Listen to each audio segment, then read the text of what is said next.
प्रदेश में जब से मोहम्मद यूनुस ने कमान संभाली है, कानून व्यवस्था नाम की कोई चीज नहीं रह गई है। कट्टरपंथी पूरी तरह से हावी हैं, अल्पसंख्यकों पर जुल्म हो रहे हैं, महिलाओं पर अत्याचार हो रहा है, युवतियों से दरिंदगी हो रही है। दिव्यांग महिलाओं को भी जिहादी मानसिकता वाले जमाती नहीं छोड़ रहे हैं। एक रिपोर्ट में खुलासा हुआ है कि बांग्लादेश में यूनुस की सरकार आने के बाद रेप के मामले तेजी से बढ़े। मानवाधिकार आयोग की रिपोर्ट की माने तो बांग्लादेश में बलात्कारियों के निशाने पर छोटी बच्चियां, दिव्यांग और हिंदू युवतियां हैं। इसी साल जून में बांग्लादेश में महिलाओं और बच्चियों के खिलाफ हिंसा के 363 मामले सामने आए, यानी कि रोजाना के हिसाब से हर दिन 12 यानी औसतन 12 महिलाओं युवतियों के साथ बांग्लादेश में रोजाना हिंसक घटनाएं होती हैं। रेप की 67 घटनाएं बांग्लादेश में दर्ज की गई। 17 घटनाएं सामूहिक बलात्कार की हैं। वहीं 4 केस ऐसे हैं जिसमें बलात्कारियों ने रेप के बाद पीड़ित की हत्या कर दी। तो वहीं बांग्लादेश की पूर्व प्रधानमंत्री शेख हसीना के मुताबिक बांग्लादेश में रेप की घटनाएं जितनी हो रही हैं, उसके 1% भी केस दर्ज नहीं हो रहे। यूनुस सरकार पर आंकड़ों को छिपाने का आरोप भी लगाया गया। क्या यूनुस राज में महिलाओं की हालत ज़्यादा खराब हुई? महिला अत्याचार की घटनाएं बढ़ी? इस पर आज बात करेंगे, साथ ही सर्वे के आंकड़े भी दिखाएंगे। तो चलिए सर्वे की शुरुआत कर लेते हैं। सर्वे यूनुस राज में बांग्लादेश में महिलाओं के साथ दरिंदगी के मामले बढ़े हैं, ये सवाल था। हाँ कहने वाले 86% लोग थे, नहीं कहने वाले 13% और 1% ने इस पर कुछ भी कहने से इनकार कर दिया। यानी ज़्यादातर लोग मानते हैं कि ऐसा हुआ है। दूसरा सवाल, बांग्लादेश में हिंदू महिलाओं, बच्चियों और दिव्यांगों से रेप की वारदात के लिए कौन जिम्मेदार है? 34% कहते हैं यूनुस सरकार, 19% कहते हैं कट्टरपंथी सोच, 37% कहते हैं कानून व्यवस्था और 10% ने कहा हम इस पर कुछ भी नहीं कह सकते। तो यानी कानून व्यवस्था को जिम्मेदार ठहराने वाले लोग सबसे ज्यादा हैं, जिनका मानना है कि कानून व्यवस्था जमीन पर नहीं है और उसके चलते हिंदू महिलाओं और महिलाओं के साथ अत्याचार और दरिंदगी के मामले बड़े हैं। 2 सवाल हमने आपके सामने रखे और ये 2 सवाल बहुत कुछ साफ करते हैं कि बांग्लादेश में वर्तमान में कानून व्यवस्था की स्थिति क्या हो गई है। अरविंद सिंह तेजावत मेरे साथ विदेश मामलों के जानकार इस वक्त जुड़ गए हैं और शोएब चौधरी मेरे साथ हमारे बांग्लादेशी पत्रकार जर्नलिस्ट जुड़ गए हैं। शोएब भाई, बहुत स्वागत है। सबसे पहले मैं आपको मौका देना चाहूंगा, हम जो भी सर्वे करते हैं हमें ऐसा लगता है कि बांग्लादेश को जो इस वक्त लीड कर रहा है वो नोबेल लॉरेट तो नहीं हो सकता, क्योंकि अगर होता तो ऐसी हालत महिलाओं की, वेमेन की वहां पर नहीं होती। शोएब भाई। बहुत बहुत धन्यवाद राजीव भाई, नमस्कार। और हमारे जो बाकी जो हमारे साथी जो पैनलिस्ट है उनको भी नमस्कार। देखिए राजीव भाई, बांग्लादेश में जो लॉ एंड ऑर्डर कहता है, लॉ एंड ऑर्डर है देखिए पिछले साल से जो जिहादी तख्तापलट हुआ उस वक्त से अभी बांग्लादेश को एक तालिबानाइजेशन, बांग्लादेश को एक तालिबान मुल्क बनाने की जो कोशिश कर रहा है यूनुस पिछले 1 साल तक, अभी तो बांग्लादेश तालिबानी मुल्क बन गई। और तालिबानी मुल्क में जो औरतों की या महिलाओं की कोई इज्जत नहीं होती क्योंकि ये जो जिहादियों है या कट्टरपंथी होते हैं इस्लामी, ये लोग औरतों को कोई इज्जत देने ये जानते ही नहीं। तो आपने जो कहा कि अल्पसंख्यक हिंदू के ऊपर जो अत्याचार चल रहा है, अल्पसंख्यक हिंदू नारी के, महिला के ऊपर, बच्ची के ऊपर अत्याचार चल रहा है, ये इसके साथ पूरी के पूरी बंगाली जो औरतें हैं सबके ऊपर ये अत्याचार चल रहा है। और ये मैं कहूंगा ये स्टेट पैट्रोनाइज है, ये यूनुस के पैट्रोनाइजेशन में ही हो रहा है। ऐसा नहीं है कि कानूनी व्यवस्था बांग्लादेश में है नहीं, अभी कोई कानून है नहीं इस देश में। आज सुबह को आपको एक इंफॉर्मेशन शेयर करना था, तो अभी 2 घंटे पहले एक पोटिया नाम की एक जिला है, वहाँ एक पुलिस स्टेशन में जाके यूनुस के सो कॉल्ड छात्र ने वो घेराव कर दी और कहता है कि ये पुलिस स्टेशन की जो ओसी है, ऑफिसर इंचार्ज, इन्होंने इनके बात नहीं सुना, तो कहा है कि इसको अभी फांसी में लटका के ये रखना है, लटका के रखना है सड़कों में। सो ऐसी एक हालत है बांग्लादेश में, मॉब वायलेंस, जिहादी वायलेंस।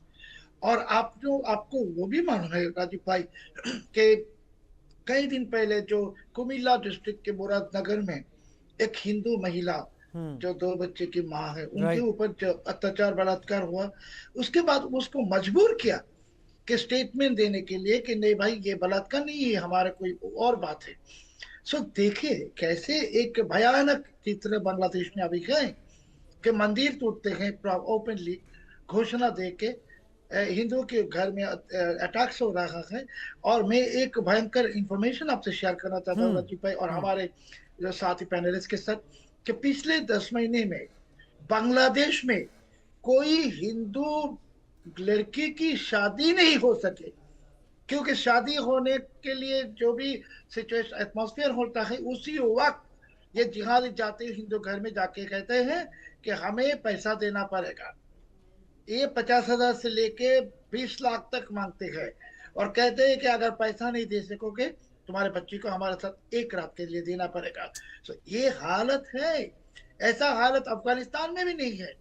बांग्लादेश अभी एक जलता हुआ नर्क है, तोजक है हिंदुओं के लिए और बंगाली के लिए। और इसके कारण पूरे के पूरे कारण जिम्मेदार है ये Yunus, because he is the butcher of Bengal, butcher of Bengali.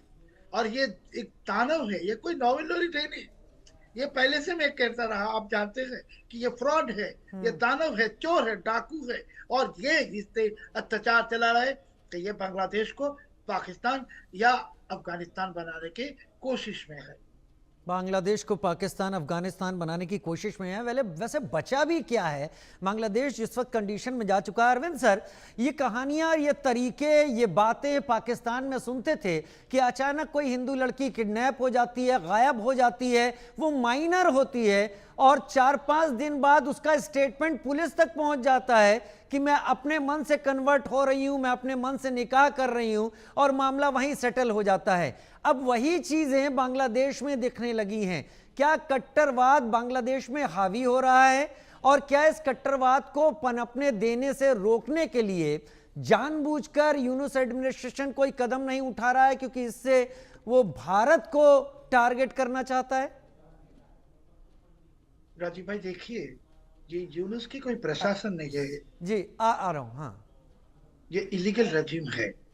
और ये जो आपने कहा कि अफगानिस्तान बना दिया, पाकिस्तान बना दिया, मैंने क्या कहा कि ये बांग्लादेश को, बंगाली को, 18 करोड़ बंगाली को मिटाना चाहते हैं। और हमारे ऊपर जो 71 में 71 में जो पाकिस्तान की जो डिफीट है उसके बदला लेने चाहते हैं। और इसके के कारण ऐसा हो रहा है राजीव भाई। इसी के कारण ऐसा हो रहा। अरविंद सिंह तेजावत सर, अरविंद सिंह तेजावत सर, इस पूरी सिचुएशन पर आपका क्या एनालिसिस है? क्या ये चीजें जानबूझकर रोकी नहीं जा रही हैं? क्या इसके पीछे कोई और मंशा है? क्योंकि हार्ड लाइनर्स को फ्री हैंड दे दिया गया है बांग्लादेश में फॉर द टाइम बीइंग, कुछ वक्त के लिए। Arvind sir, Arvind sir unmute कर ले सर। राजीव साहब, सर, यह बात तो सच है कि जब शेख हसीना थी सत्ता में तो उस समय सब कुछ ठीक चल रहा था। उसके बाद में जब सत्ता परिवर्तन हुआ और जब उन्हें देश छोड़कर भागना पड़ा, तो वो स्थिति थी, वो अराजकता की थी। और अराजकता की स्थिति में क्या होता है कि जब कोई शासन नहीं होता है, उस समय जब ये यूनुस साहब ने सत्ता संभाली, तो अराजकता में क्या होता है कि जो ब्यूरोक्रेसी होती है वो स्टैंड नहीं ले पाती है। उसको पता नहीं चलता है कि अपना जो विश्वास है या राइट अपनी सर, जो विश्वसनीयता कहाँ प्रदर्शित सही करती कह रहे है। हैं। तो ऐसी हालत में क्या होता है कि जो ग्राउंड लेवल पे जो राइट्स होते हैं उनको कंट्रोल करने वाली जो ब्यूरोक्रेसी होती है वो डिसाइड नहीं कर पाती है। तो एक तो ये कि जो बांग्लादेश की ब्यूरोक्रेसी है वो अभी भी बहुत डरी हुई है और उसको पता नहीं है कि अगर मान लो ये रिजिम चली जाती है और नई रिजिम आती है तो ऐसे में उनके साथ क्या किया जाएगा, या उनके किसी एक्शन पे जो नए सत्तासीन लोग हैं वह नाराज न हो जाए, ये होता है। दूसरा जो आपने जो हम चर्चा कर रहे थे महिलाओं और उन पर अत्याचार की, जब जब दंगे होते हैं तो दंगों का जो सबसे बड़ा जो खामियाजा भुगतना पड़ता है वो या तो महिलाओं को भुगतना पड़ता है या बच्चों को भुगतना पड़ता है। क्योंकि जो आदमी होता है वो शारीरिक रूप से बलिष्ठ होता है, और जब कानून व्यवस्था नहीं होती है और जब दंगाइयों के हाथ में सब कुछ होता है तो सबसे कमजोर आदमी होते हैं, जो बूढ़े होते हैं, औरतें होती है या बच्चे होते हैं, उनके साथ रेप वगैरह ये सब होता है। खासकर अफ्रीकन कंट्रीज में जब ऐसी हालतें होती है तो छोटे छोटे बच्चों के साथ रेप, ये वहाँ एक बहुत ही ज्यादा देखा गया। और वैसी हालत हम बांग्लादेश में देखते हैं। जहां तक भारत का मामला है, भारत में दो तरह के विचार हैं। भारत में पहला विचार ये है कि बांग्लादेश में जो हो रहा है, इस विचार के बाद में एक मैं महत्वपूर्ण राय भी दूंगा कि पहला, भारत में ये जो विचार है वो ये कह रहे हैं कि बांग्लादेश की समस्या बांग्लादेश की समस्या है, वहां हिंदुओं के साथ क्या हो रहा है ये करके अगर हम भारत में लोगों को अगर हम प्रोवोक करेंगे तो हमारे यहाँ पे कॉन्फ्लिक्ट्स पैदा होंगे और उससे हमें भारत को फायदा नहीं होगा। भारत का जो ध्यान जो विकास में जाना चाहिए वो कहीं है, तो वो ये कहता है कि बांग्लादेश का आंतरिक मामला है। पर अगर मानवीय धरातल पर देखें तो ये केवल किसी एक देश विशेष का आंतरिक मामला नहीं हो सकता है। यह दरअसल एक मानवीयता का मामला है और ऐसे में किसी भी मजबूत पड़ोसी देश को या जो रेस्पॉन्सिबल कोई भी सरकार होती है उसको अपना स्टैंड लेना चाहिए अलग अलग प्लेटफॉर्म पर। तो दो तरीके के विचार है जो कि वहां पे अब जो राय है जिसकी तरफ राजेश साहब वाकई गौर किया जाना चाहिए कि अगर बांग्लादेश में सब कुछ ठीक होता रहा है, खासकर ये उन उदारवादियों के लिए संदेश है जो कि हिंदू और मुस्लिम करने से कतराते हैं, या कि दरअसल हिंदू मुस्लिम का मामला भी नहीं है, ये दरअसल बहुसंख्यक और अल्पसंख्यकों का मामला है। जहां अल्पसंख्यकों के किसी एक देश की बात नहीं है, बहुत सारे देशों में, चाहे वो विकसित देश ही क्यों ना हो, वहां अल्पसंख्यक हमेशा एक खास तरीके से कमजोर स्थिति में होते हैं क्योंकि उनके पास पॉलिटिकल पावर नहीं होता है। तो बांग्लादेश में हिंदुओं की संख्या घटी है और काफी अच्छी खासी घटी है। आप वाकई सही बात कह रहे हैं सर आप। जी जी, तो राजीव साहब अब इसमें सोचने वाली है कि ये घटी है तो कैसे घटी है, क्या कन्वर्जन हुआ है, क्या मार दिए गए हैं, या माइग्रेट हुए हैं? कुछ तो जवाब देना होगा ना सरकार को। और दरअसल जो हमने जो आंकड़े लिए हैं कि इसके लिए यूनुस सरकार जिम्मेदार है या कानून व्यवस्था जिम्मेदार है, दरअसल अगर हम दोनों को मिला दें तो वो प्रतिशत काफी बड़ा हो जाएगा, क्योंकि कानून व्यवस्था किसका काम है? सरकार का ही तो काम है। एग्जैक्टली सरकार को बिल्कुल, तो सरकार को हम चुनते ही इसलिए हैं कि वह कानून व्यवस्था कायम करे। आपने टू द ये पॉइंट बेसिक बात चीज की है सर। इन परसेंटेज को मिला दें तो बांग्लादेश की असल हालत सामने आ जाएगी, लेकिन बांग्लादेश की तरफ से आंख मूंदना भी तो कोई ऑप्शन नहीं हो सकता। उस पर करना होगा एक्ट बहुत जल्द, क्योंकि बांग्लादेश को तबाह होने से बचाना भी भारत की जिम्मेदारी है और भारत के पड़ोस में बांग्लादेश का बना रहना और फलते फूलते बांग्लादेश का बना रहना भी जरूरी है। अगर हार्डलाइनर्स वहां पर हो गए तो ये एक और पाकिस्तान, सीरिया और लेबनान जैसी हालत पैदा कर देंगे। लेकिन मैं अगले क्वेश्चन की तरफ आऊंगा और इनसे ही रिलेटेड अब सवाल पूछूंगा।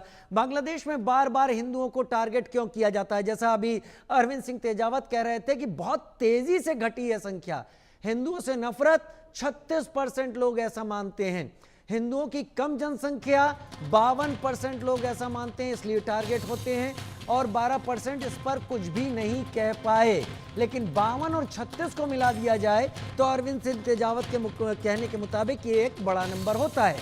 क्या अल्पसंख्यक माइनॉरिटी हिंदुओं को सुरक्षा देने में यूनुस सरकार फेल रही है? 84% कहते हैं हाँ फेल रही है, 13% कहते हैं नहीं, और 3% कहते हैं हम कुछ कह नहीं सकते। शोएब चौधरी मेरे साथ इस वक्त जुड़े हुए हैं। शोएब चौधरी, वो क्या वजह है कि मोहम्मद यूनुस को ये ज्यादा अच्छा लगता है कि ऐसे मुद्दे पर उनकी खामोशी ही सामने रहे, उन्हें कोई जवाब नहीं देना पड़े? क्या चुनाव से पहले हार्डलाइनर्स को वो अपने फेवर में करने के लिए मुंह बंद किए हुए हैं, या फिर और कोई वजह है शोएब भाई?